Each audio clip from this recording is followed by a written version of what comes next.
అందరికీ నమస్కారం.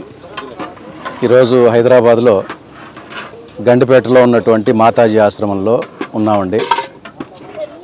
ప్రకృతిపరమైనటువంటి ఒక భోజనాలు వండుతూ ఉన్నాం.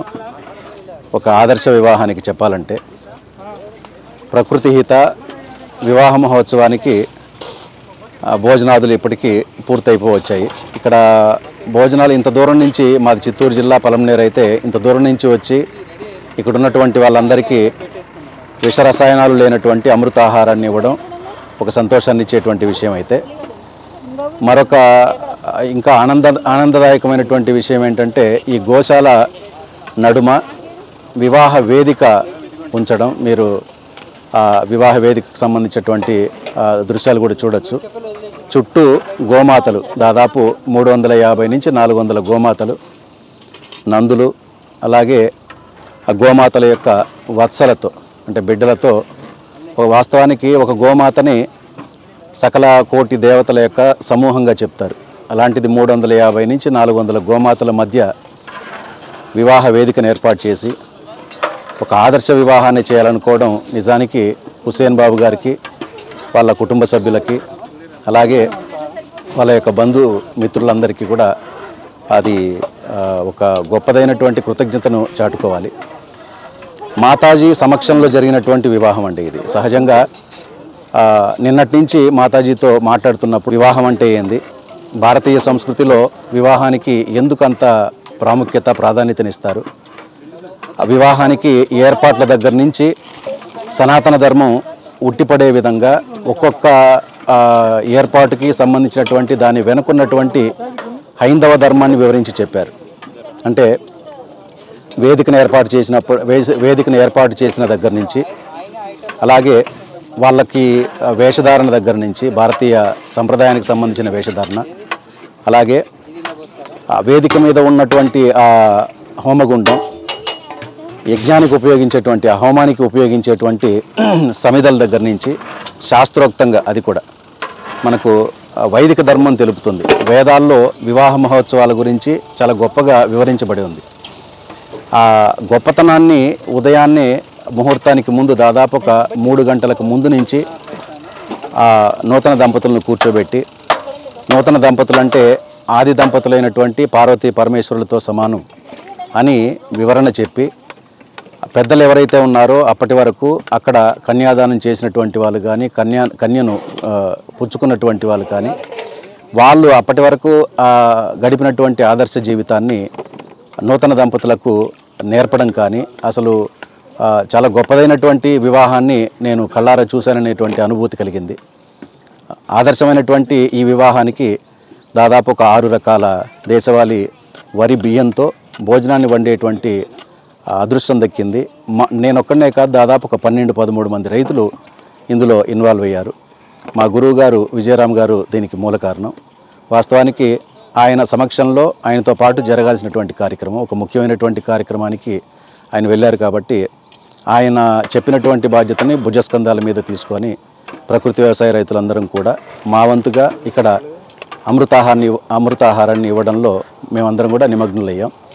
ఈ వివాహ మహోత్సవంలో వచ్చినటువంటి వాళ్ళందరికీ కూడా పంచభక్ష పరమాన్నంగా చెప్పవచ్చు, షడ్రసోపేతమైనటువంటి భోజనంగా చెప్పవచ్చు. ఇక్కడ ఉన్నటువంటి ఈ భోజనాలన్నీ కూడా మొదట కాలాబాటితో పరమాన్నాన్ని వండుతున్నాం, అది పూర్తయిపోవచ్చింది.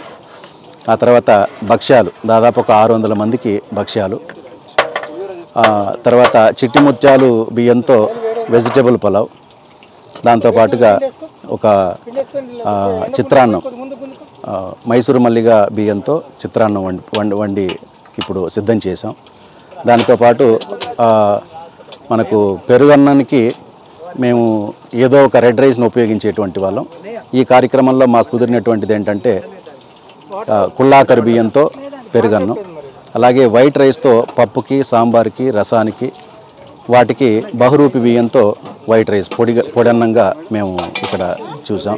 దాంతోపాటు సంప్రదాయబద్ధంగా రోటి పచ్చడి కానివ్వండి, దానితో పాటు ఒక స్వీట్, మన స్పైసీ ఐటమ్గా ఒక అరటికాయ బజ్జీ, ఇలా అన్నీ కూడా మనకి ఎక్కడా కూడా మోతాదుకు మించి మసాలాలు ఉపయోగించకుండా సాత్విక ఆహారం, ఇలాంటి భోజనాల్లో సహజంగా మా ఉద్దేశం ఏంటంటే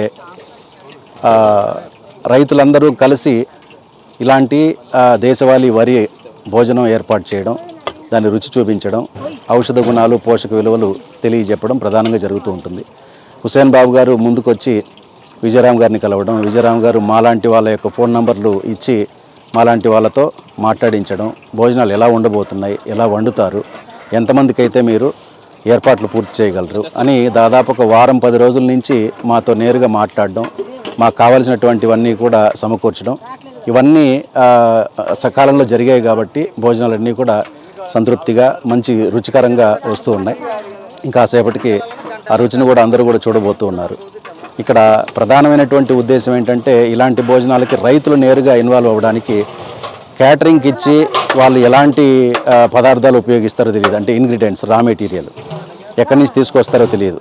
వాస్తవానికి అందులో రైతుల దగ్గర నుంచి వచ్చేటువంటి ఉత్పత్తులతో పాటు పరిశ్రమల నుంచి తయారయ్యేటువంటి ఉత్పత్తులు ఎక్కువగా ఉంటున్నాయి. ఆయిల్ కావచ్చు, లేకపోతే మిగిలినటువంటివి కావచ్చు, అంతా కూడా విషాణువులతో కూడుకున్నటువంటిది. కాబట్టి రైతులుగా మేమేంటంటే మా దగ్గర నుంచి గోఆధారితంగా పాలేకర్ గారి కృషిలో విషరసాయనాలు లేకుండా ఉన్నటువంటి ఆహార ఉత్పత్తులను మేము పండిస్తున్నాం. కేవలం పండించడం మాత్రమే కాకుండా వీటిని వండి రుచి చూపిస్తే వినియోగదారులుగా కూడా మారుతారు.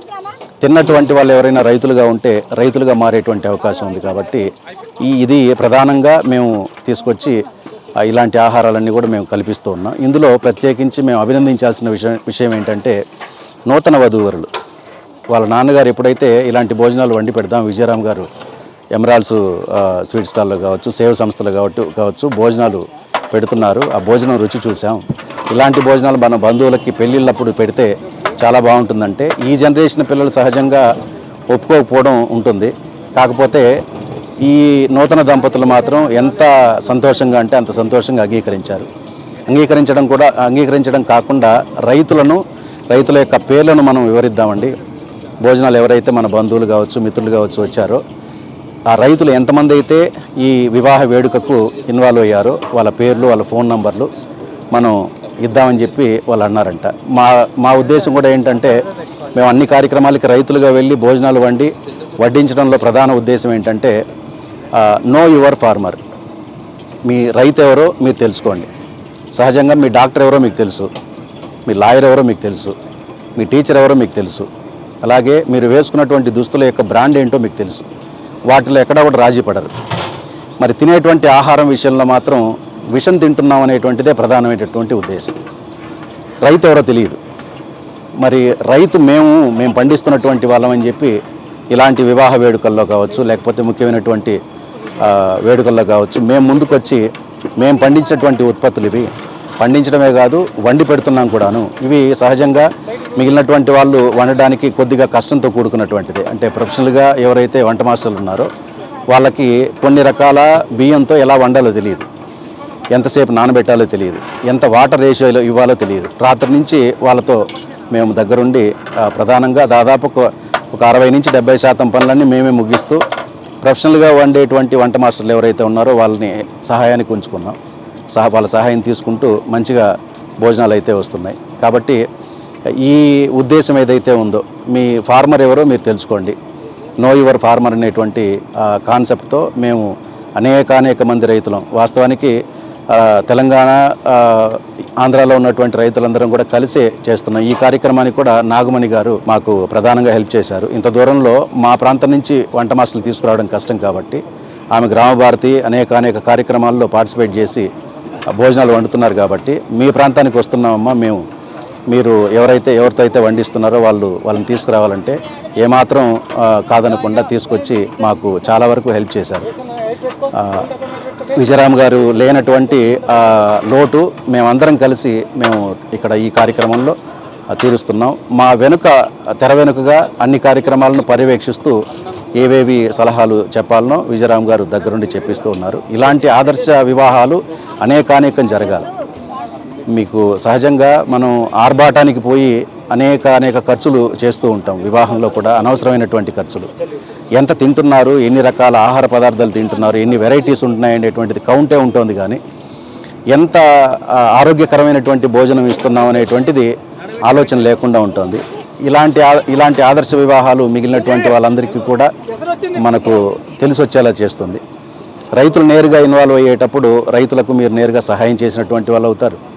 అలాగే వచ్చినటువంటి బంధువులందరూ కూడా ఇది ఇప్పుడిప్పుడే నూతనంగా జరుగుతున్నటువంటి విధానం కాబట్టి వివాహ భోజనాలన్నీ కూడా అందరూ కూడా అంగీకరిస్తారు. వాస్తవానికి ఏ రైస్తో ఏ వంటకం చేయాలో, ఎలాంటి ఆహార పదార్థం బాగా వస్తుందో రైతులుగా మాకు తెలుసు కాబట్టి మేము అలాంటి భోజనాలే చేస్తున్నాం.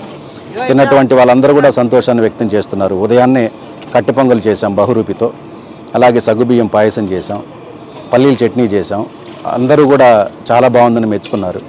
అంటే ఇక్కడ ఏంటంటే మనం తినేటువంటి ఆహారం, అందులో ఉపయోగించేటువంటి ఆహార ఉత్పత్తులు రైతుల దగ్గర కొంతవరకు తెలియకుండా పొరపాట్లు జరుగుతూ ఉన్నాయి. కాకపోతే బయట జరిగేటువంటి పొరపాట్లు ఎక్కువగా ఉంటున్నాయి. ఏదంటే ప్యాకెట్ పాలు కానీ, వంట నూనెలు కానీ చాలా విషాణువులతో కూడుకున్నటువంటివి, ప్లాస్టిక్ అవశేషాలతో కూడుకున్నటువంటి పదార్థాలు మనం తింటూ వేడుకలకు వచ్చి మనం విషాన్ని ఇచ్చి వాళ్ళకి విషాహారాన్ని ఇచ్చి పంపించడం నిజానికి అదొక వాస్తవానికి చెప్పాలంటే పాపకార్యంతో సమానమేను. తెలియకుండా జరిగినటువంటిది ఇంతకాలం. ఇక నుంచి అయినా సరే తెలిసి మనం అలాంటి విషాహారాన్ని ఇవ్వకుండా మంచి ఆహారాన్ని ఇవ్వాలనేటువంటిది ఇలాంటి ఆదర్శ వివాహాలు అయినా సరే తెలుసుకోవాలనేటువంటిది మా విన్నపం.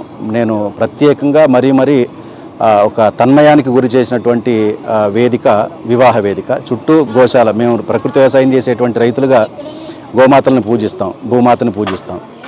అలాంటిది ఇలాంటి వివాహ వేడుకలో పాలు పంచుకోవడం చాలా సంతోషాన్ని కలిగించింది. మీరు ఆ వివాహ వేదికను కూడా చూడొచ్చు. చుట్టూ గోమాతలు.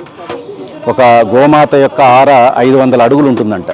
అలాంటిది 350, 400 గోమాతలు అంటే ఇంకా అసలు సకల దేవతలు ఈ వివాహానికి వచ్చి వాళ్ళను దీవించారని చెప్పి నాకు అయితే అంత ఆధ్యాత్మికమైనటువంటి అనుభూతి కలిగింది. అలాగే మొదట వేద మంత్రోచ్చారణలో భాగంగా చిన్నపిల్లలు పాల్గొన్నారు.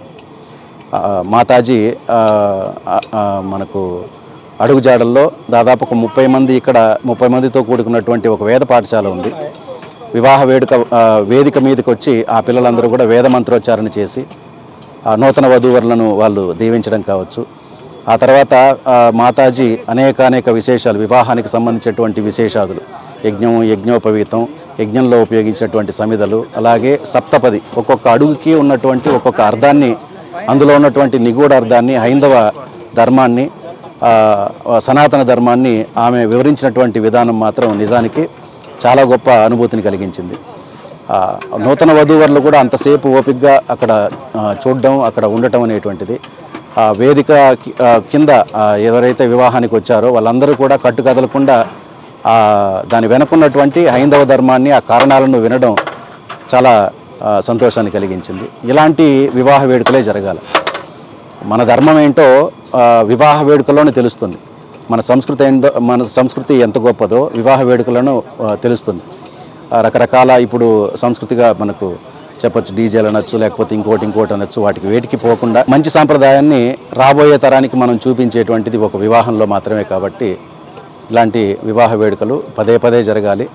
మా వంతుగా మేము పొలం పనులు చేసుకుంటూనే ఈ వివాహ మహోత్సవంలో ఈ భోజనాదులు వండేటువంటి కార్యక్రమాన్ని తర్వాతి కార్యక్రమాల్లో కూడా కొనసాగిస్తామని చెప్పి ఈ సందర్భంగా బ్యాక్ టు రూట్స్ ఛానల్ ద్వారా మీకు అందరికీ తెలియజేస్తున్నాను. ధన్యవాదాలు, నమస్కారం. మరిన్ని అప్డేట్స్ కోసం బ్యాక్ టు రూట్స్ యూట్యూబ్ ఛానల్ని సబ్స్క్రైబ్ చేసుకోండి.